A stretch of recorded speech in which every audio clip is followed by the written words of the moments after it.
آج ہم سرک ٹیبلٹ اس کے بارے میں تفصیلاً گفتگو کریں گے۔ سب سے پہلے اس کا جنیرک فارمولہ دیکھ لیتے ہیں۔ بیٹا ہسٹین ڈائی ہائیڈرو کلورائڈ اس کا جنیرک فارمولہ ہے اور یہ 16 ملی گرام میں اس ٹیبلٹ میں شامل ہوتی ہے۔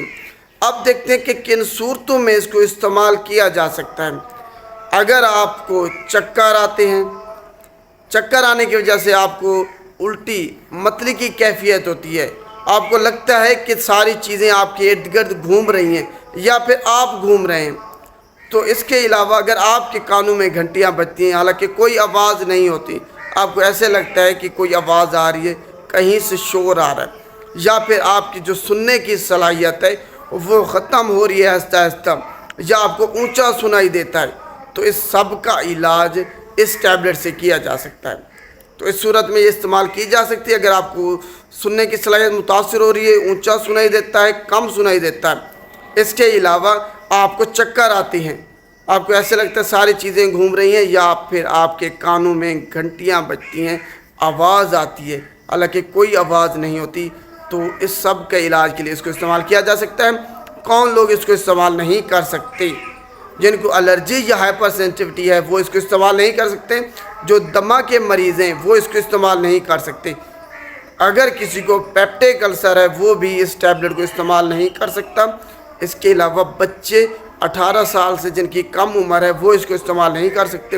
حاملہ خواتین اس کو استعمال نہیں کر سکتی۔ دودھ پلانے والی مائیں اس ٹیبلٹ کو استعمال نہیں کر سکتی۔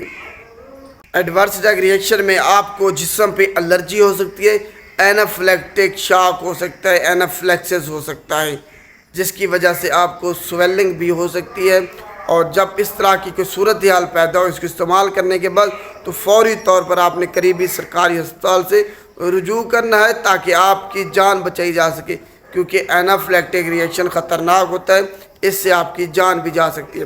اور دوسرا اس کی ایڈورس ڈرگ ریئیکشن میں آپ کو گیس ہو سکتی ہے، پیٹ میں درد ہو سکتا ہے، اور یہ ساری چیزیں پیٹ میں درد، گیس، یہ ختم ہو جائے گا اگر آپ اس ٹیبلٹ کی ڈوز یا تو کم کر دیں یا پھر اس کو کھانے کے درمیان آپ استعمال کر لیں، تب آپ کی یہ جو پیٹ میں درد ہے، گیس ہے، تیزابیت ہے، ابھار ہے، یہ سارا کچھ ختم ہو جائے گا خود بخود۔